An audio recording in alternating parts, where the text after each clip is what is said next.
Hi there, and welcome back to the Community Strategy Podcast. My name is Deb Shell.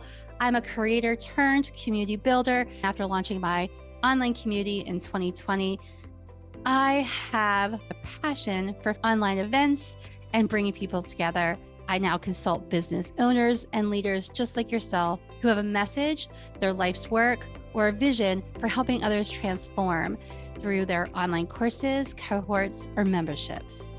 On this interview style podcast, you'll hear conversations with community leaders, passion for bringing people together online. Our goal is to provide you with interesting conversations to inspire you to build, launch, and grow an online community with energy, confidence, and purpose. Let's get started.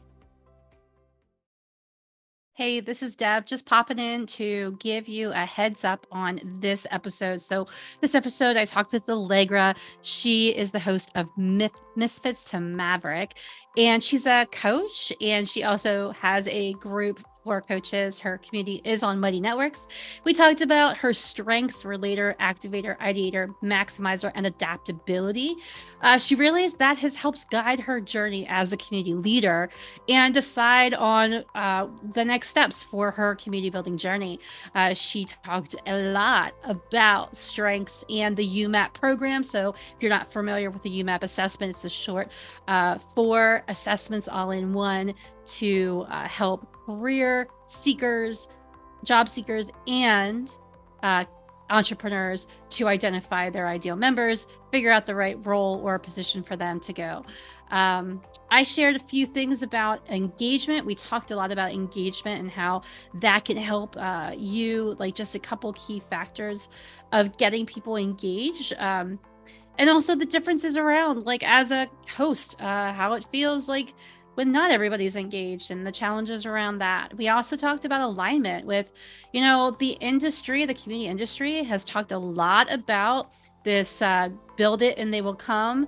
And that is the recipe to disaster from what I have experienced. So we talk a lot about how, being a community leader is a big choice. And sometimes maybe it's not about money. And so we talked a little bit about this concept that our passion doesn't have to be our profit, not always. And sometimes it's really great just to connect with people in a meaningful and purposeful way online in an online community without there being transactional things happening.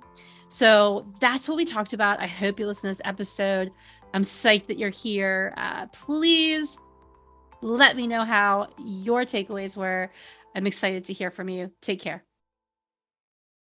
And welcome, Allegra. Thank you. Thank you so much for having me. It's been a little while since I've done a podcast interview, and it's nice to be back in a room with awesome people. It's been a while since I've done a group interview. I did have one conversation very recently, but seeing multiple faces is always really nice.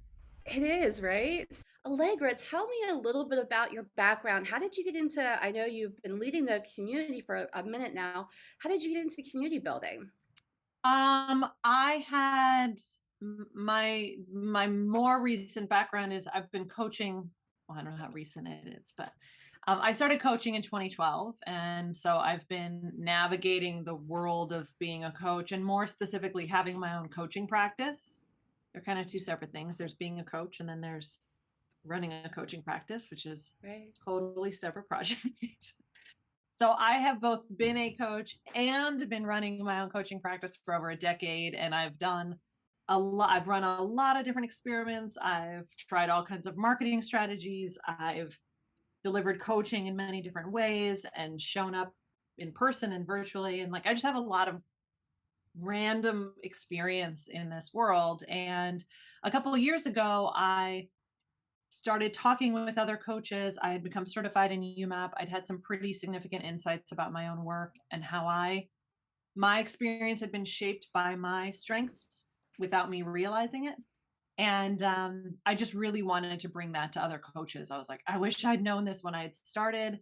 And so I started having more conversations with coaches who were in the first years of their practice. And it just kind of unlocked this very strong point of view that I have about the coaching industry. It connected me with awesome people who really want to do amazing work, helping others.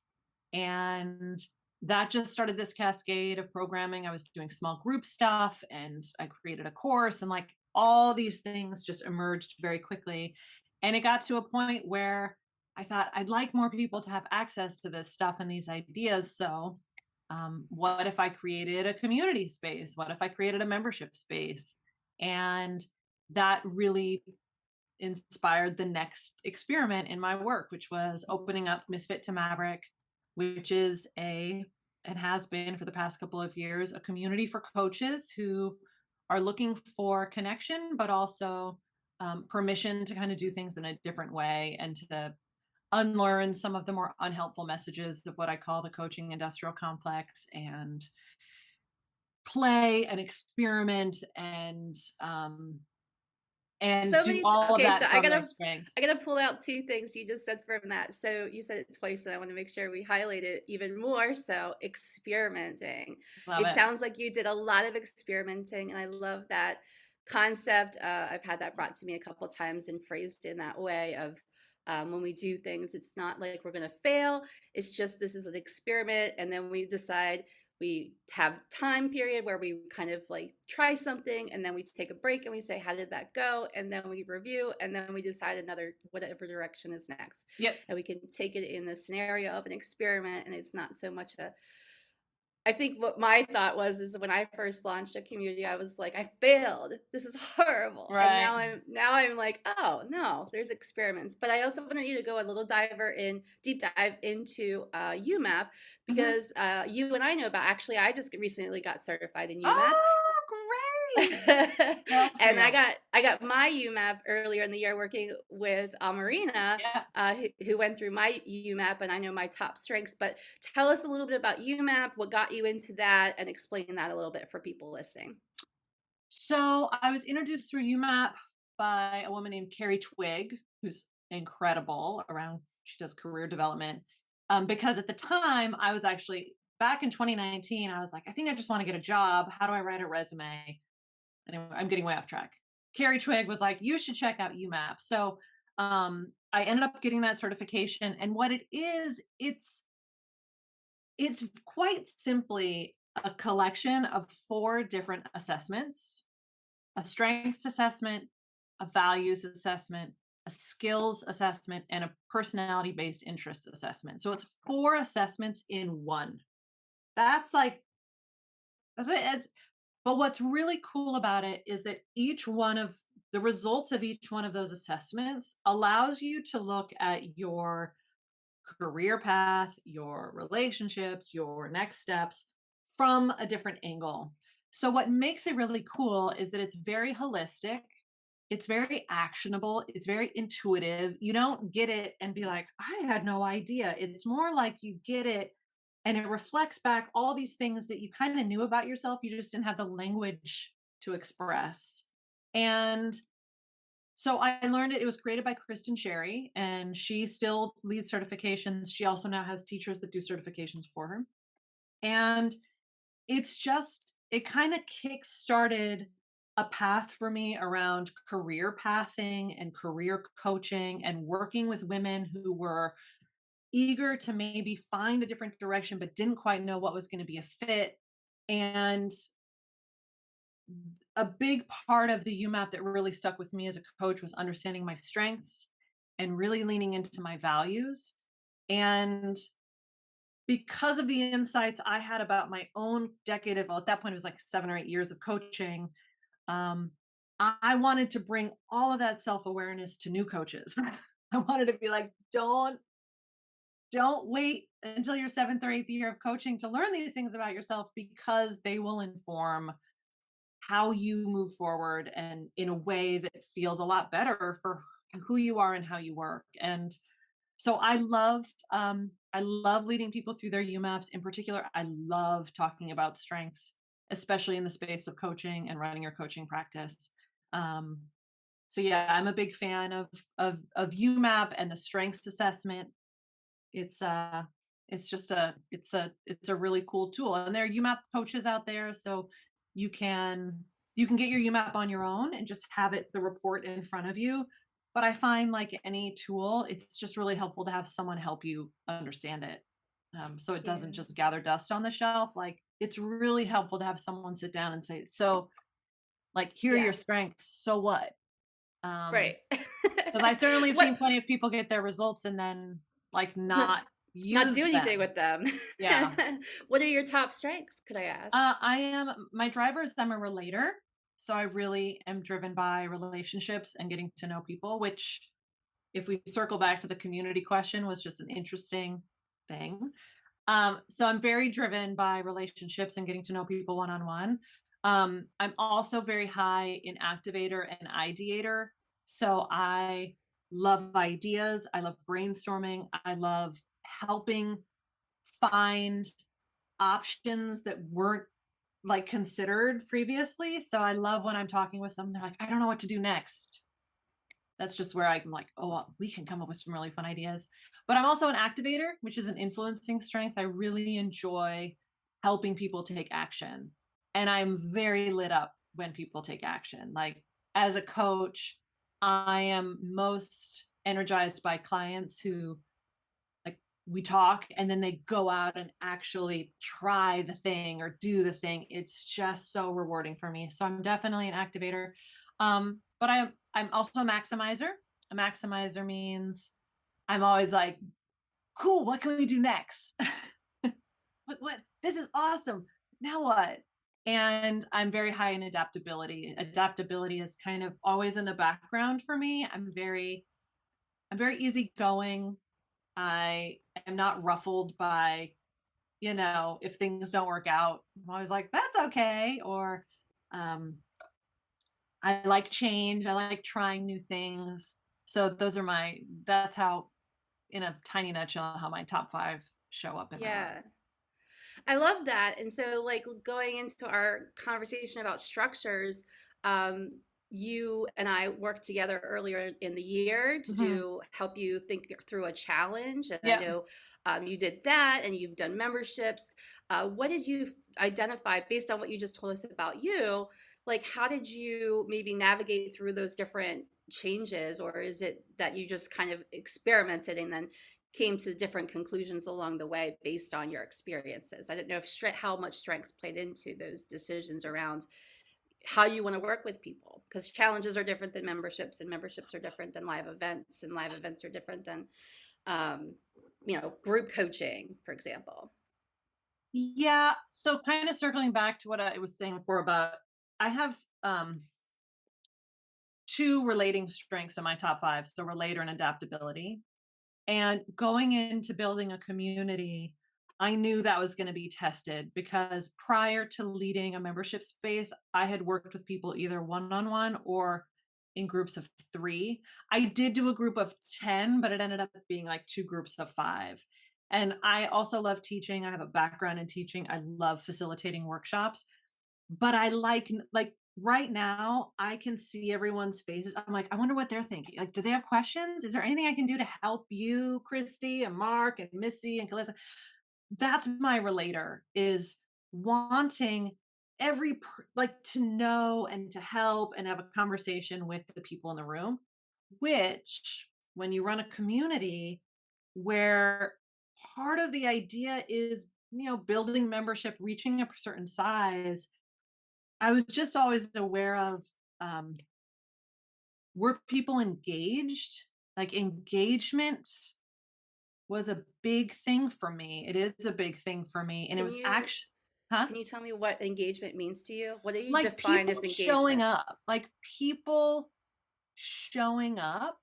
Live, like on a It video could like either be this? live or, I mean, when they showed up live, I just loved it because I'd be like, oh my gosh, hi. Like I do in my space, and I'm kind of on this hiatus right now with my group. But I would show up every week for an open coaching call, and I just would love when people would hop on. Oh my God, hi. Like I just would be so happy to see the faces, but I would be equally as happy to see that they posted a comment on someone's post or that they had replied to one of my posts.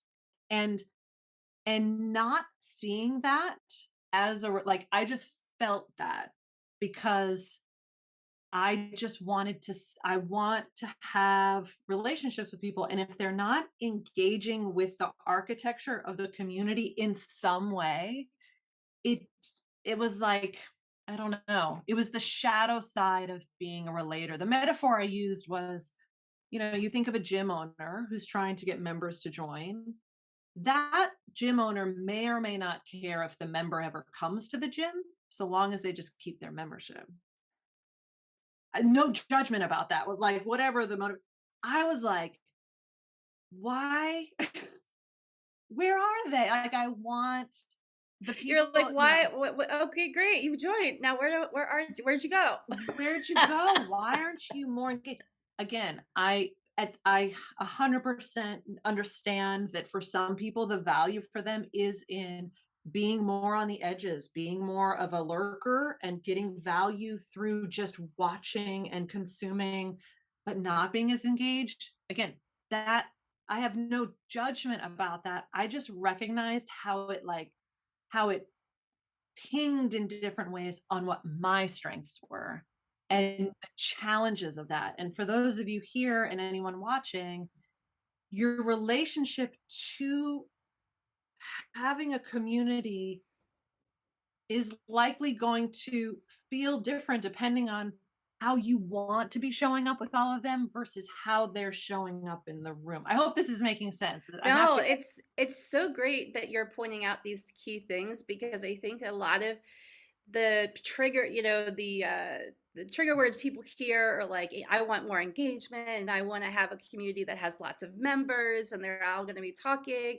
And what I've learned from my experience is that it takes 6 to 9 months just for members to feel that they're safe in a space for them to be able to really connect. If it's like a monthly ongoing membership, you get really quicker results when you have something more like more active where they're like live sessions and you're being able to expedite that relationship more, Yeah. that you're building with them, like a course or a live program or a challenge or something like that. You're able to activate them a little bit faster and so that they were more then feel they get in that comfort zone faster.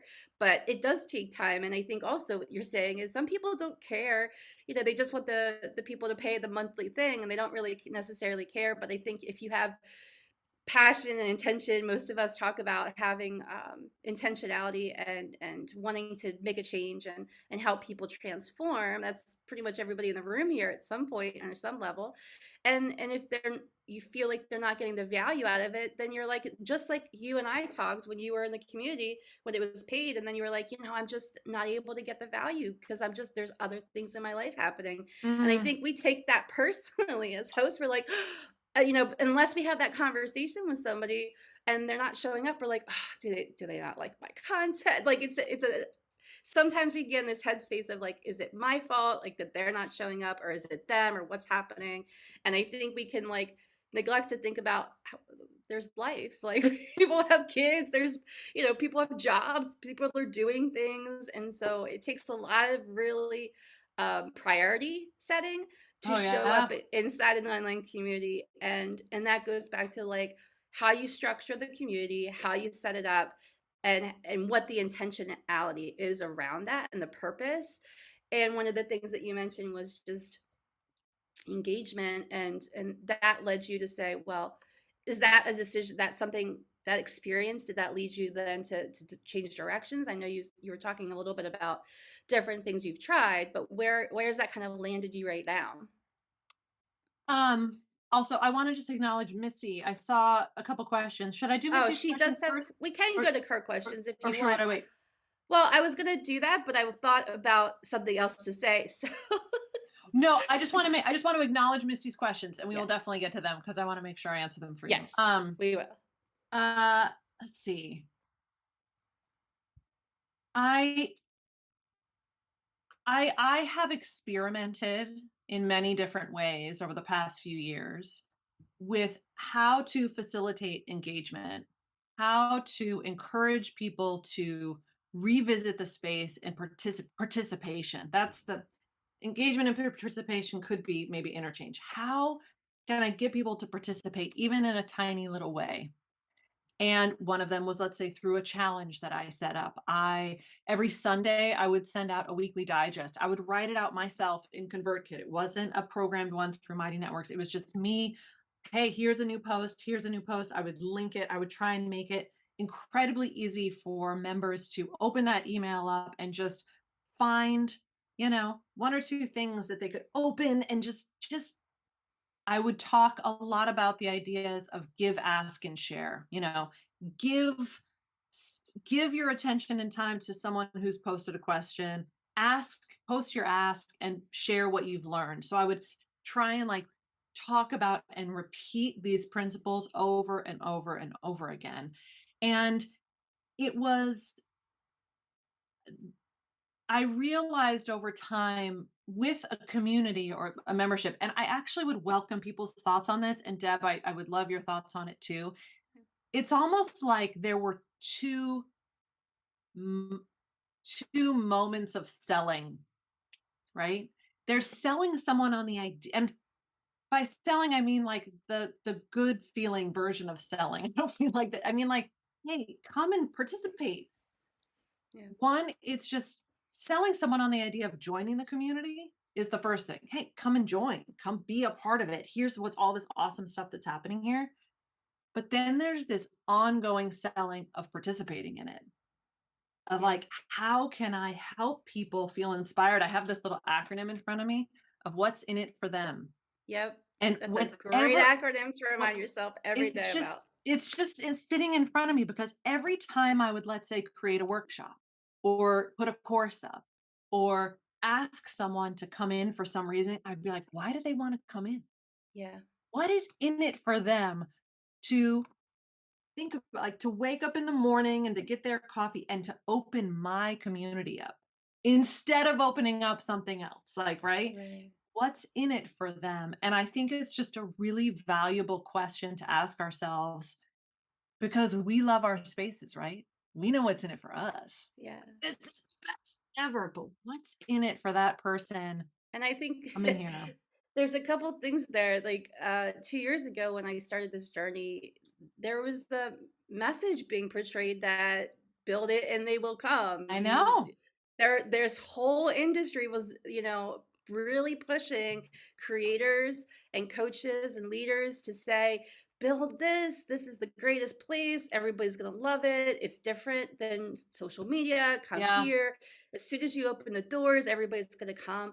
And that's just not true. Those are literally not true statements because if anything, it's the opposite. If you haven't been asked this is the number one thing that I learned. If somebody did not ask you to do something or you have not gotten the validation and feedback that this space is needed, not just wanted, but needed by people, that's then it's going to be much more harder for you to convince them of your community concept. It's going to be hard for you to convince them of this thing that you want them to be a part of and why it's important for them. That what's in it for them can be used for community building, can be used for business building, for products, for services, for anything, because the more we think about the end user and what they're going to get out of this and that end result, that's going to help us as a creator and a builder and a marketer promote this place, because then we're actually basing it on what we've been told by those specific people. That's why I feel like membership,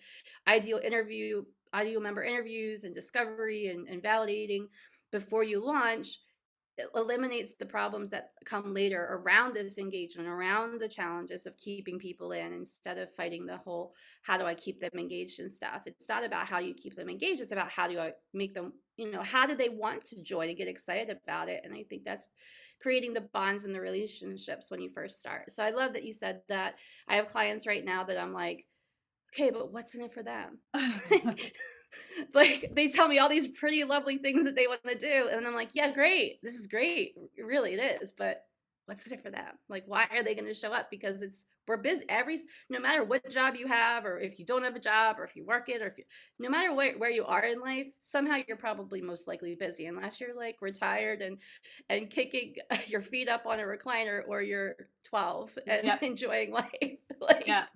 everybody's got something happening, and so it's just a matter of, we all have the same amount of time. We all have 24 hours in a day, and some of us, 8, 9, 10 of those are sleeping. So really, we only have to capture people's attentions, like 8 or 9 hours that they even have to give us their attention. And so it really comes down to making each moment matter. But yeah, I'm going to pause here and open up to questions. And I know you wanted to answer Missy's first, so let's go to some questions.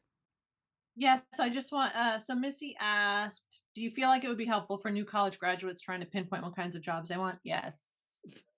Yes, yes, yes. Have your high school, college age students, kids, friends, colleagues take an assessment like YouMap and sit down with someone who can like help them apply the results. Because again, you can take the assessments and be like, cool, these are my strengths and my values and my skills and interests. So what? Now what? What do I do with it? And that's where it's helpful to have someone who can help you then take all of that, and you can take that YouMap and turn it into a resume. You can use that YouMap and turn it into a job search. You can use that YouMap. It links up to, there's some really cool career databases that actually filter based on your skills and your interests. And it spits back like, check out these careers because these careers align to these particular skills and interests. And so I think it's a very valuable tool. And there are YouMap coaches doing specifically high school, college. Yeah. I'm actually Yeah. working with a best friend of mine now that I've gotten my certification. It's not official certification yet, so I'm not promoting it quite yet. But I'm doing work with a friend of mine who wants to change careers, and they have different pathways, right? So they have pathways where you can just work with people who are entrepreneurs, but they also have pathways that are career focus for people who are either new to the workforce or wanting to change their career field and trying to figure out, like, how do I align my, you know, applications for jobs and resumes with positions and apply for positions that are actually what I want to do instead of like just, the kitchen counter guy or whatever, getting things that are more aligned. So I think that's a great question. And Christy asked about Strengthsfinders. Yeah, it's actually based on the Clifton strengths. So that you do the Clifton strengths assessment first. You get your 5 top strengths, and then it actually branches out and improves that. I don't know if there's more you can say on that, Allegra, as far as, differentiations or reasons why they do that. They use the strengths. Well, strengths is one of the pillars of UMAP. So it's like, let's find out what your top 5 are and start there. But then it's cool because then it says, well, what if we bring your values into it? Because you could get a job using all your strengths and still not enjoy it. That's the point, is that people are like, oh, know your strengths and get a job that uses your strengths. But if you have a job that uses your strengths, but is totally out of alignment with your values, you won't like it. And if you have a job that uses your strengths and is aligned to your values, but you're spending your time doing skills that burn you out, you won't like it. So what's so cool about it is that it's giving you 4 dimensions to job satisfaction and not just one. But one of those is the Clifton StrengthsFinder assessment. Missy also, I find it's hard for me because I know how powerful being part of a community is. And I know it is possible, but members don't necessarily realize that and therefore don't get in the habit of engaging. Yeah, I kind of miss you what we were saying about like, well, what's that? It takes a kind of moment of like, well, why should they even come? What is it? What's in? I know, because we think it's so awesome, and it is, and it's so important that we throw a party that we really want to go to. So we have to love it. But we also have to be like, well, why should they come here instead of spending 15 minutes there, or instead of doing an hour here? It's helped me. I don't know if it'll help any of you. Like whenever I create something in my community that will require or attention, right? Time or attention. Read this post, that'll take time and attention. Come to this call, time and attention. Is I like to think about that unit of creativity or that idea as a little tool in a toolbox. And I like to say, what will this tool help that person do when they hang up? Because if I can explain that to myself and explain them to them, like, come to this call so that you can blank. Take like post on this post so that you can blank. Just being able to answer that and remind them consistently of like, here's why it's a tool. How can you use it? Kind of connects things in a deeper level than just, oh shoot, I gotta go sign into I've always said to my members, I'm like, if this feels like something on your to-do list, it's not right. Because I want it to feel useful. I don't come use it. Don't just like feel like it's taking up other valuable time you want to be spending. Missy, I see you nodding. Yeah, and I think my experience is that when people come in, they're happy they came in. Yes. My experience is also that things like Instagram and Facebook and all of those, Twitter and TikTok, those are the habits that people are in. Yep. So that's what's on their home screen when they pick up their phone and they're like transitioning between activities. They're like, I've got 5 minutes. They boom, go to Instagram. That's right. When But we're fighting against that too. Right. So you and I know that if they boom took that 5 minutes to come to the community, the benefit of that it could serve some of the same needs, which is taking a break, getting inspired, Yeah. whatever. But getting them to even make that move, short of sitting with them in the moment and saying, okay, now open your Mighty Network app. I think one thing I've learned is I would get excited every day to jump into the community that I was a member in for 2.5 years, because the people were there and they weren't other places.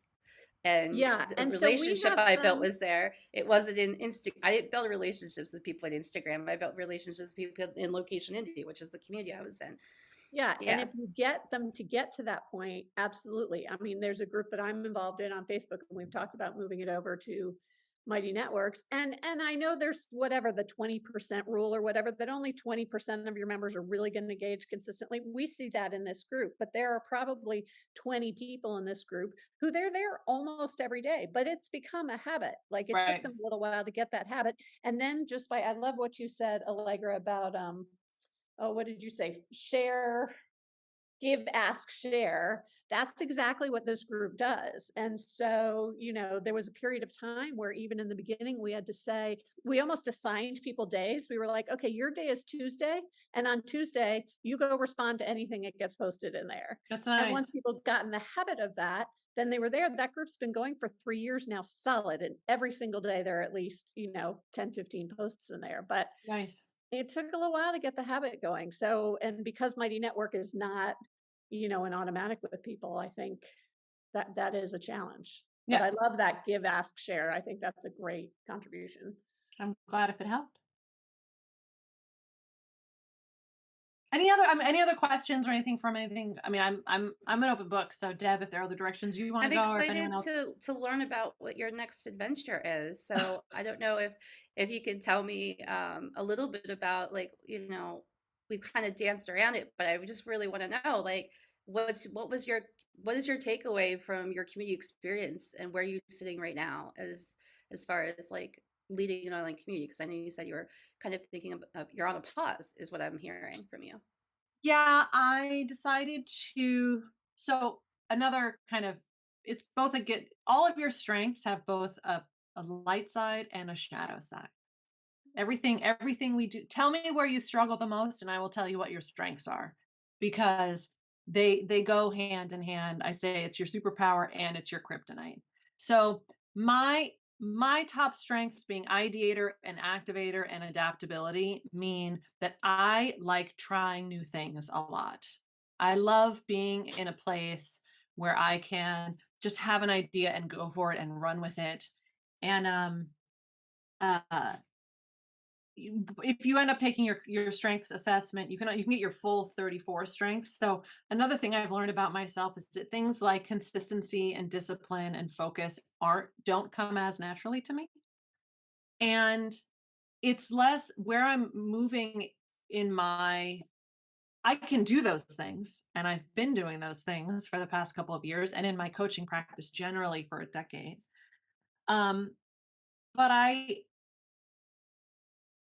I am not a big like marketing and sales person. I'm just- I bringing it down to brass tacks of marketing and sales just is not a role that I'm lit up by.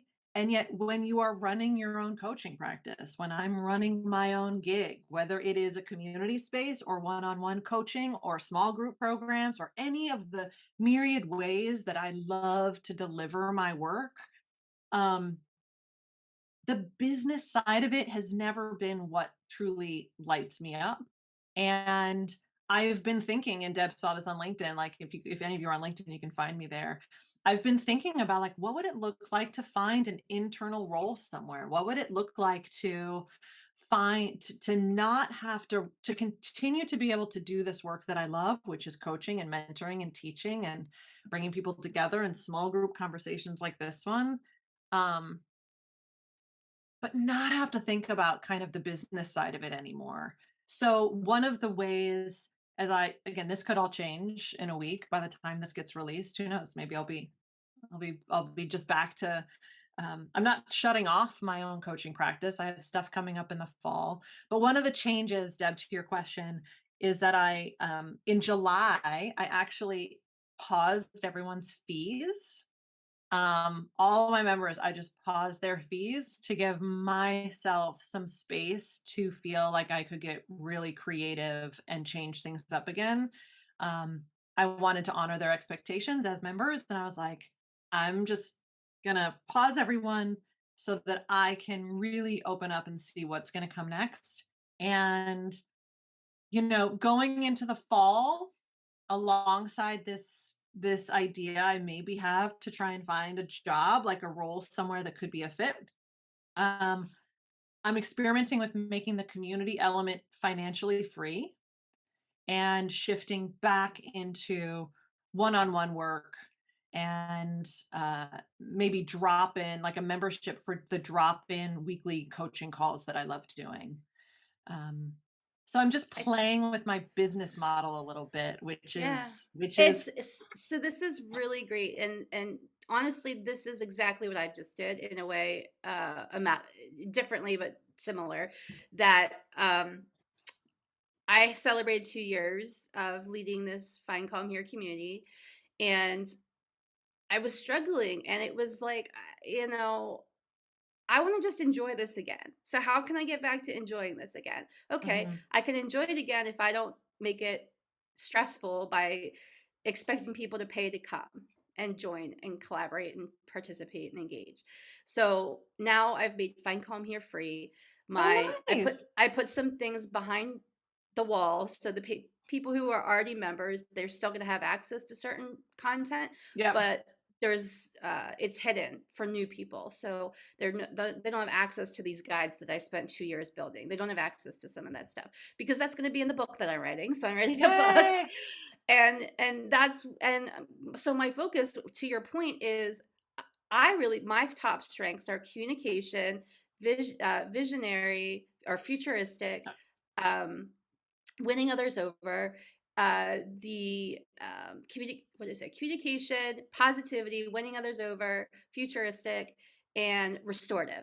And restorative is my driver. So what's not in there is me wanting to sell all the time either. And when you're trying to run a business and you're looking at the bottom line and like, what is really going to move the needle here? Well, it's not the $47 or $97 membership from like 5 people. That's not going to pay my rent tomorrow. Mhm. But what it is going to pay my rent is consulting clients that are going to pay me thousands of dollars, not $47 or $97. And so that was reality for me, that I just needed, if there's a way for me to continue to do what I'm doing, it's not this method right now. Mm. It's that the biggest lesson I learned was that I didn't have an audience. And this whole concept that you can build a community without an audience is rubbish, basically.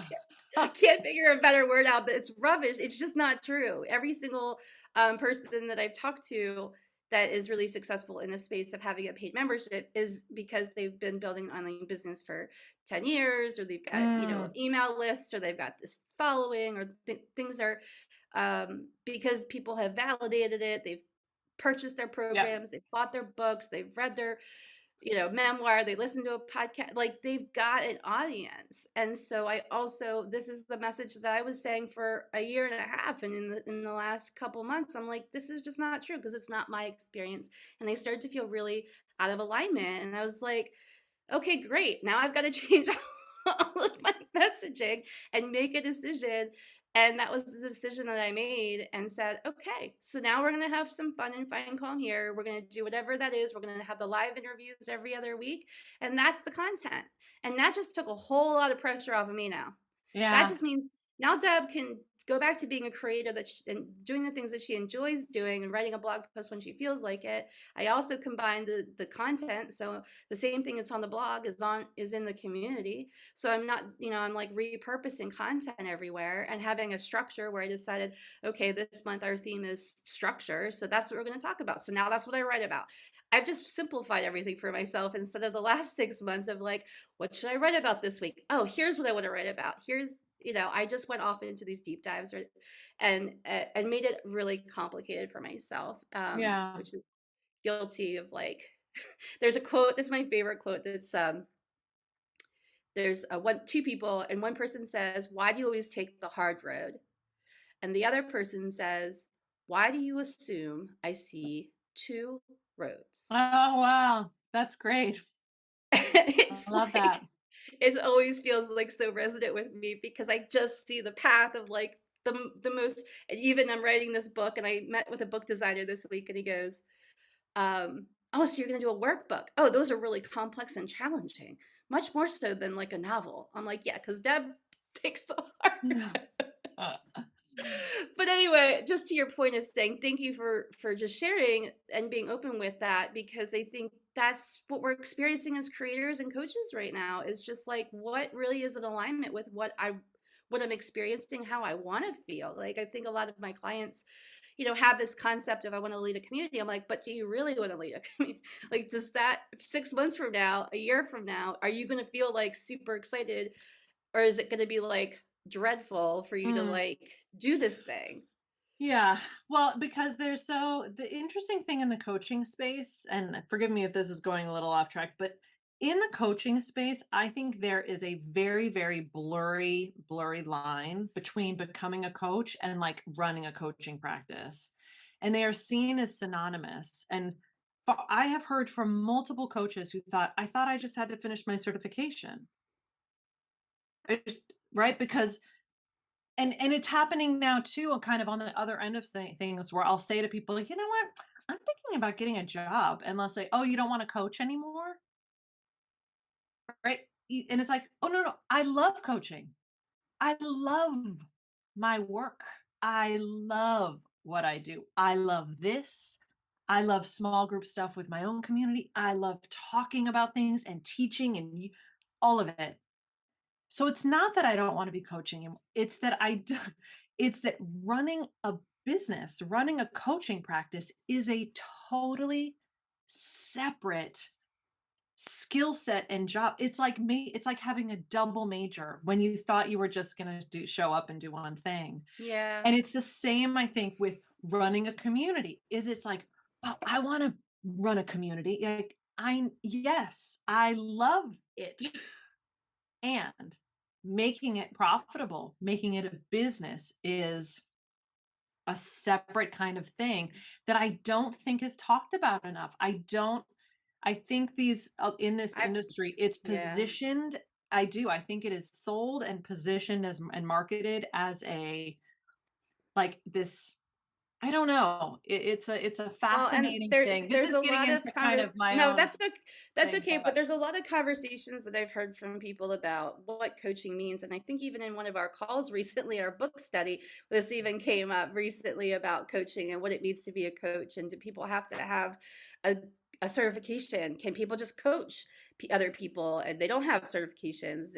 What's the process to becoming a coach, if you're a life coach or a business coach, or what do those things mean? And there's no really, because there's no like clear lines, here's what it means to be a coach. Like, if you were to just Google what is the definition of a life coach, or what is the definition of a business coach, I don't know that there's one clear definition for Mm. that. There could be some descriptions or descriptor words, but I think a lot of people define it differently. And I think what you're talking about is passion, making your passion into your career, or your, making your passion making profit for you, deriving profit from your passion. And I think I've struggled with that as a creator for my entire life, because I went to school for photojournalism. I studied to be a reporter and a photographer. I thought, true story, I thought I wasn't smart enough to be a writer, so I became a photographer.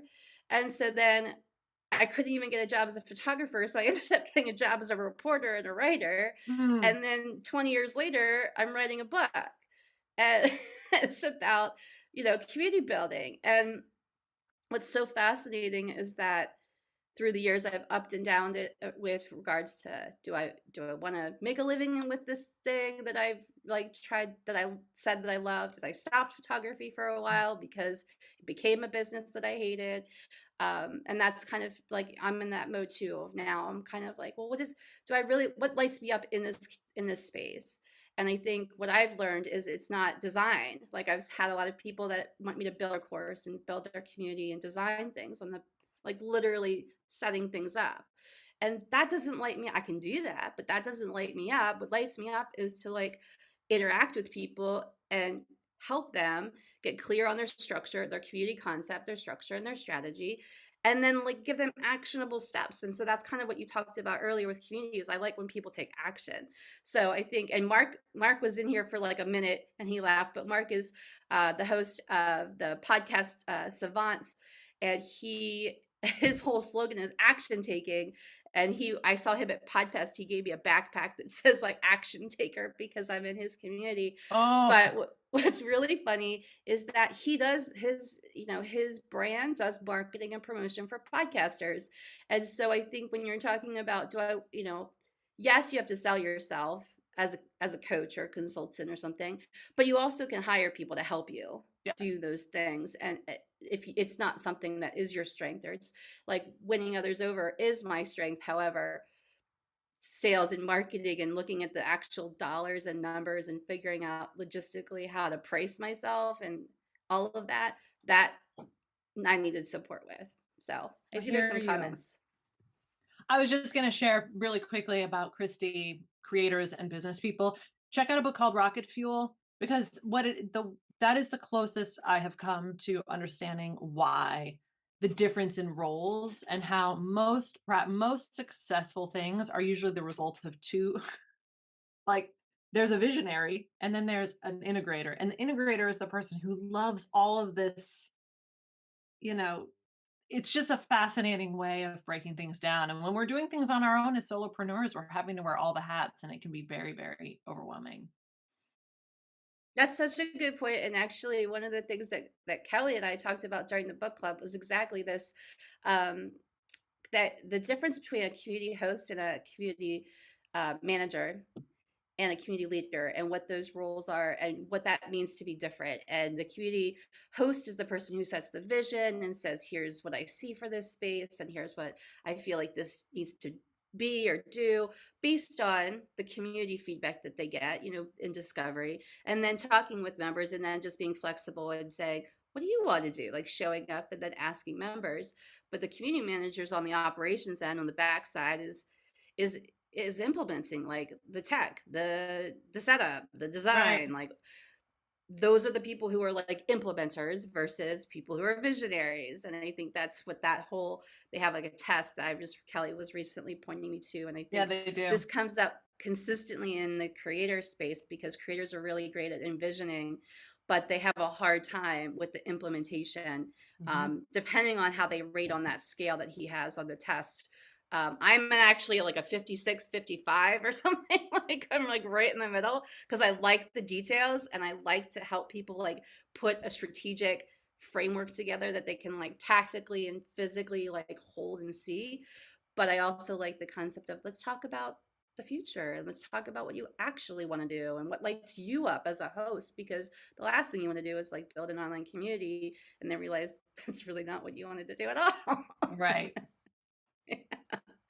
Cool. Anybody else have any last questions? I didn't see any in here, but I wanted to make sure we got to everybody. But thank you so much, Allegra. And No for the problem. I'm great just waiting. I'm questions. curious. I was like, I'm always as a teacher, I learned early on that when I always say, "Are there questions?" I just have to wait because usually one surfaces in the silence. So I'm very comfortable Ooh. with kind of silence and waiting. So, but no, it's been truly a pleasure. I thank you for. I feel like this has been very wide ranging. Very But what? certainly, if there's anything I can answer just from my own experience, I mean, I've been out in this landscape for a long time and have just a lot of One stories to share if they would be helpful in any way. So one thing I did want to ask you was, do you feel like the conversation I started with you on the LinkedIn post was really about a conversation I had with my business coach yesterday, and it was about the fact that she's at a place in her life where she has a huge body of work. There's a lot of things that she's done, and now it's about putting those things into some kind of order, Mhm. and maybe using those in some different ways. So what you were talking about is this a transition or time? How can you use all of this amazing experience that you've had, and how is that going to be positioned into maybe a position, or how do you put that on a resume, or how do you explain that to people of like, why haven't you worked in corporate America for 7 years, or whatever it's been. What are your thoughts as far as like, what do you think it looks like for you?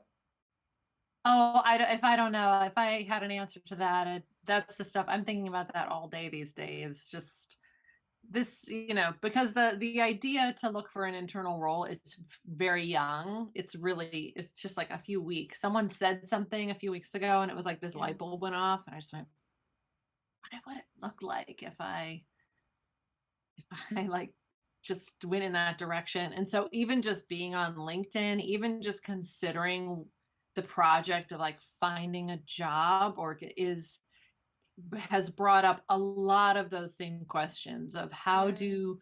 how do I capture all of this? It's a language question, how do I capture all of this stuff that I've done and created and have experience with and am really good at in a format, usually in the form of some language, right? Like written sentences, a resume, a statement, something, so that someone else might see it and connect dots and say, "Ooh, like what it is you do would be perfect for this thing I have over here." And it's Well, if you ever want somebody to workshop it with you, I would love to get on a call, just you and I, and we could just workshop it out, because sure. I love putting words to paper, and words are my jam. Well, then see, that It's one might of be the see, but things. now I'm gonna It's put one a of new my idea in your bonnet because I'm gonna be like, you should do that. Help. it's one Help. of my secret strengths that I'm learning Yeah. about, is that people put their like big purpose, and then I rewrite it, and they're like, "Oh my goodness, Yeah.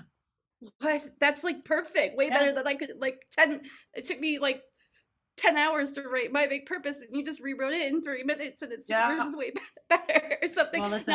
I'm not saying that I'm the best writer ever there, for sure. But what I'm saying is I have the ability and a strength that I learned recently to listen, to understand, to ask questions, and then to be able to put those um, assumptions and what I understand from what I learned into an order that makes sense, that people can then say, "Oh, that's what I actually meant." Well, that's your Um, communication right there. I'm and, jealous of and people's that's my communication. communication strength, right? Yeah.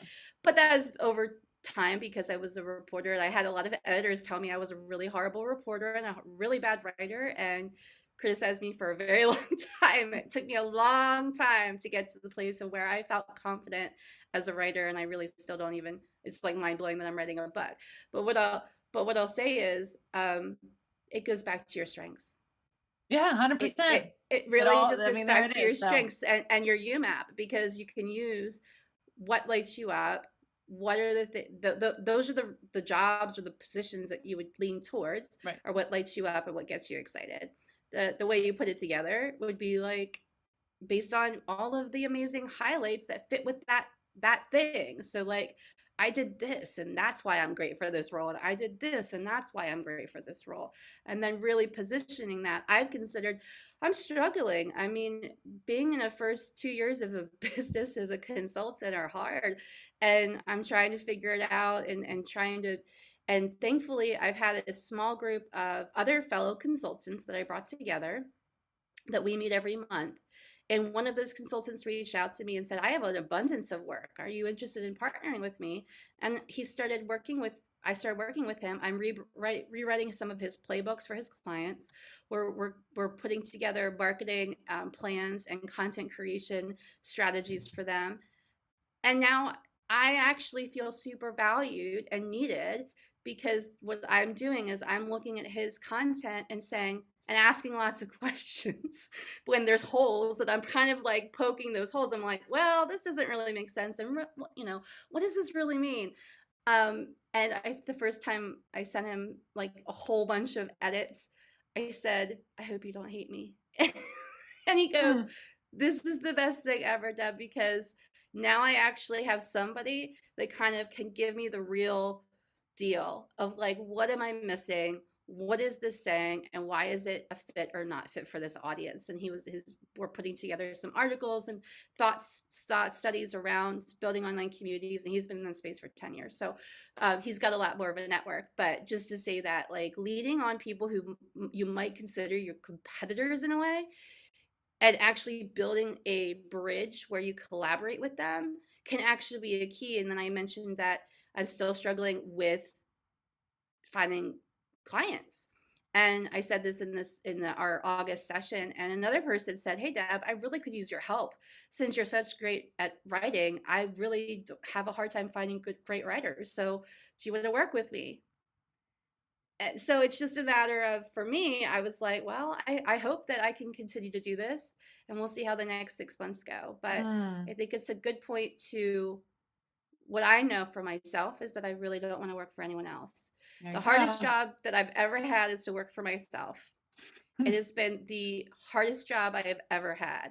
However, I would rather answer to myself every day than to build somebody else's dream and build somebody else's vision. I'd rather build mine. There you go. Sounds clear to me. I'm in it until I burn to crash to the ground and the bill collectors decide to take all my stuff. Nah, that won't happen, Deb. You've got great stuff going on. I know. But anyway, okay, well, we are at time. Thank you so much, everybody, for joining in. I'm super excited that this will come out in the Community Strategy Podcast. The recording is going to be out there. We are going to start putting things on YouTube. So that's a new thing that we're going to start to work on doing.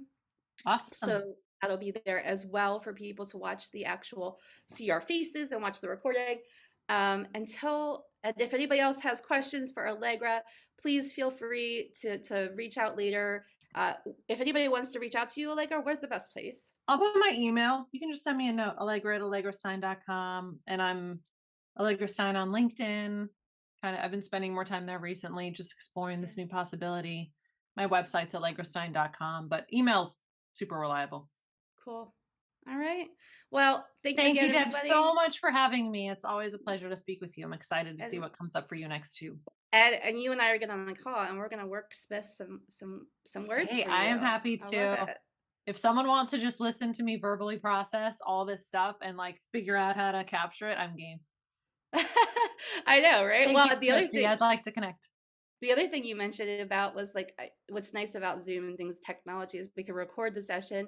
You can actually get the transcript, and then that is where you start with words. That's my burnout. Then it's just a matter of workshopping it. I know. I know you can do that. Everyone's like, you should get transcripts. But that's where now I know myself well enough to know, like, I just never do that side of it. Anyway, thank you again for having me, Christy. I would love to connect, so I'll see you over there. Thank you very much, everybody. Have I hope you're finding calm in this day, evening, moment, afternoon, wherever it is, whatever time for you, find calm. Until the next time, we'll see you again on the Community Strategy Podcast.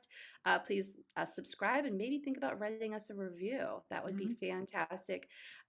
Enjoy your rest of your day and find calm. Take care. Bye. Bye, everyone. Hey, this is Deb Show, and I am so psyched to let you know I am writing a book. Big deal. I know maybe it's not for you, but for me, it's a big deal. And guess what? I'm writing this book for you because honestly, as a new community builder 2 years ago in 2020, I had no idea what I was doing, and I really got really confused easily. So I'm going to simplify things for you. But what I need from you right now is to actually help me make this book possible. And so you can support me with a crowdfunding campaign that I'm running through iFundWoman. I'm going to have a link in the show notes. Please support me. This is running from September 1st through the end of October. So I'm really hoping to reach my goal to be able to write this work style book. It's going to have worksheets. It's going to have templates. It's going to be something that you can actually use today. It's not a course that you have to take for 4 weeks. It's not a big book that's not going to give you actionable steps. You're going to be able to take action the same day that you read the book. I'm super excited about this. I've had lots of feedback from clients that this is what they want, this is what they need. So I'm putting it together, and I hope you can support me with it, and I hope it's going to help you. So let me know. Please check out the show notes for that link to the iFundWoman crowdfunding campaign for the new book I'm writing. It's called Creator to Community Builder. I'm so excited. Thanks for helping me if you've already donated.